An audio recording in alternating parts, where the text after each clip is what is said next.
How your mortgage can make you wealthy. We're going to show it to you right here. And every time we start a video with this, let me stop multitasking and listen to your old buddy Josh. Look at that. Look at how tan I'm looking. Looking good, Josh. Yes, I am. My pearly yellows. Pearly yellows against a white shirt make them look more yellow, but my pale white skin that's getting some tan against a white shirt makes you look even tan. Hi, ladies. I know you're out there. Say, Josh, send me an email. You're so handsome. The fella's like, Josh, send me an email. I'm like, no, we don't go that direction, boys. No, sorry, Bob.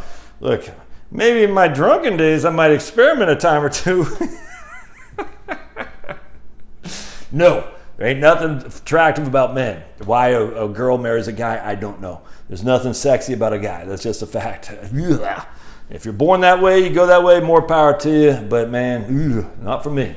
That's mean. No, it's not me. It's just my preference. I think we have a right to a preference, do we not? Yes, we do. Yes, we do. All right. Now, I don't like mortgages. I'm very much looking forward to having my mortgage paid off. I got a ways to go. I'm hoping to do it in 5 years. We'll see. We'll see. I can't imagine what it'd be like not to have a mortgage payment. We know for a fact that not having a mortgage payment means your cash flow needs are less. That's just a fact. That's why people are happy in retirement, because the vast majority of people in retirement own their homes outright. Shocking. We also have a study in Canada, which we talked about in my locals live stream last Saturday, that you can join in the Doobadook, $5 a month. Join the locals live stream. There's a study in Canada, 400,000 Canadians. They showed what makes people happy. A homogenous society, one that you don't have a high expense relative to your housing costs. If your housing costs are less than 30% of your income, that's very happy. That's what we found. Not we, but the people who did the study. Homogeneous society, a short commute time, a lot of elbow room, same kind of group preference when it comes to religion, all right? Low debt, low expense, to your housing costs. There's something else there too. I forgot what else it was. But we know it's like basically smaller communities, smaller commute times, basically low debt to no debt, and homogenous, same kind of group in terms of religion preferences and whatnot. But diversity is our strength, says Oliver Anthony.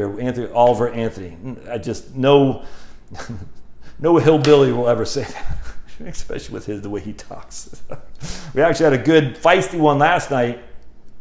Some of the people on the live stream, they're not liking my take on that guy. They said, Josh, you're missing the point. I said, man, I think you're missing the point. It's a big psyop. They throw this guy out there for some reason to try to encourage us that diversity is our strength.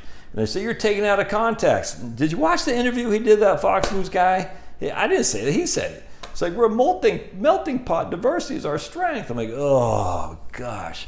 But, whatever. We can still disagree. We can agree to disagree and still be friends. It's cool. All right.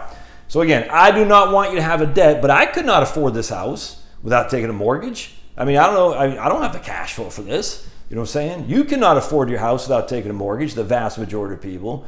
So, getting a mortgage, we want to pay it off by the time we retire, but just give yourself a break if you still have one. And again, even if you have a mortgage in retirement, doesn't mean you're a bad person. Just means we're going to have to raise the cash in which to pay the mortgage. It'd be preferable if you didn't have to do that. But just because you have a mortgage does not make you a bad person, just FYI. But frankly, we'd rather not have one. But how do you own a house today without a mortgage? You can't. So, all right, let me give you an example here. We've got a $100,000 house. All right, but that's not true. What about healthcare? Just use it for nice, simple numbers. I'm a simpleton. I'm just a caveman financial planner. I don't know your ways on mortgages and debt to income and leverage and loan to value. I don't know your ways. All right, so we got $100,000 as the price of our home. We got an FHA loan. We're putting 5% down. That's it, 5% down. Means we have a $95,000 loan. Pretty simple. The house is $100,000. You got $5,000 down. The rest you're borrowing $95,000 loan.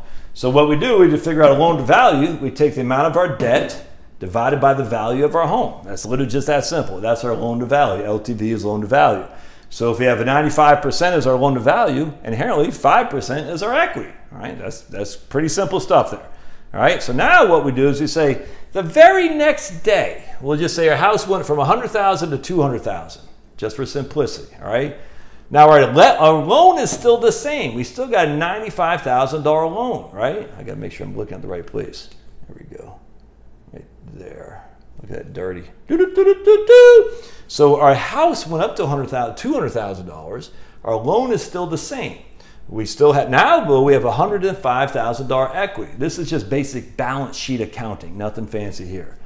But we take $95,000, that's our loan amount, divide by the current value of the house, and now our loan to value has gone from 95% down to 47.5. Whoa, which means our equity has gone to 53%. So our equity went up by a factor of 10. In fact, now we have $105,000 equity. Actually, I don't even know what that would be, whatever that is. We just now got we made $100,000 equity on a $500,000 down payment. What's a factor of 20? I don't even know what that is. So a factor of 20. We've increased our equity 20 times by nothing more than appreciation of the house price. That's it. That's why people get wealthy in real estate, because real estate, and not so much in stocks, because real estate tends to go up slowly but surely. Slowly but surely. Stocks, on the other hand, are volatile.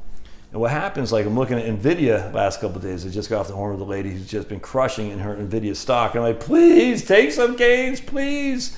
And I'm like, just take some gains. So take some gains, take some gains. She goes, I know. I said, email me when you take some gains. She goes, I will. I said, you're not gonna. She goes, ah. I said, just do it for me. Just take some gains. We'll see if she does. Anyway, the point being is, NVIDIA goes, or Tesla, any of these go up and they go down. When a stock drops so much, this is when you get a margin call, which I actually used to do at Schwab. And if you don't deliver, we're going to sell you out. And then you're going to have a cash balance. You're going to have a debit due to us. You got to owe us some money. And so the problem with leverage on stocks is so volatile, you just can't sit there and play the long game. The difference with real estate, and there's always going to be opportunity for the real estate to go down. I'm not saying it can't, but it doesn't usually go down like a stock does. In fact, we've really never seen that happen. And the reason for that is because people can borrow. Yeah, that's just a fact. We have a significant leverage. 95% loan to value. You can never do that in a stock. I think the max you can do is 50%. Loan to value on a stock, and then when it gets above 50%, you have a margin call where you got to get it back down to 50. That's why it usually doesn't work for stocks. Now it could. I mean, you could leverage to the hilt on NVIDIA, and next thing you know, you're freaking the cat's meow, your catbird seat. I would never recommend that. I think it's way too risky. But real estate, well, you leverage. That's exactly how it works, because there's only so many houses. They don't go up and down. They still serve a purpose, which is giving you a roof over your head. And when you actually look at people, the real estate or their financial planning scenario, you're like, they have so much equity. Why? Because this right here. They started with a small amount, a high loan, small amount. They were paying off the loan slowly but surely. The loan was going down, and at the same time, the equity was going up. Not just the equity from paying down their loan, but the equity from the appreciation of the home. And most people stay in their homes about 10 to 15 years or so. So you have 10 to 15 years of that double dipping. They got the debt going down, and the equity and the value of the home going up. So it's getting to become this greater and greater delta of the difference between the debt and the equity. The equity is growing, the debt's being paid off, and then on top of that, you get appreciation of the home as well. And that's how you get rich, man. Or not rich, but wealthy for sure. And you have a place to live. You still gotta have a place to live. So if you have a mortgage, just give yourself a break, dude. Now, we don't want it. We want to get it paid for, but if you have it, it's okay. Obviously, if you can pay it off, you probably should, but I don't even know that anymore. If you're getting a 3% mortgage and you got 6% or 5% money market, it's tough to make that case. I would, because I can't stand it. I cannot wait to not have a mortgage. 53 years old, dude. I've had a mortgage since we bought our first house in 1998. I was 28 years old. That's 25 years ago. I've had a mortgage for 25 flipping years. Oh, I can't wait till that puppy's paid off. All right, don't forget to join my locals channel and sign up for my email list. Love to hear your thoughts. We'll see you.